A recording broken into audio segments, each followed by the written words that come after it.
Are you driving an Audi and you would like to customize your navigation settings to 2D or 3D mapping, but you don't know how to do so? No worries. Just watch this video and I will show you in a few simple steps how to change the navigation settings in your Audi to 2D or 3D mapping. But first, help us grow this channel by clicking on the subscribe button. Go to the Audi M-Online menu and click on Navigation.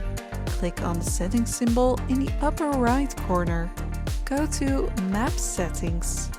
Scroll down to Map Orientation.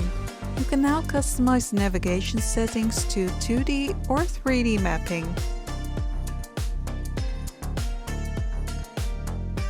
Thank you for watching this video and don't forget to click on the subscribe button to see more VAG Car Tutorials.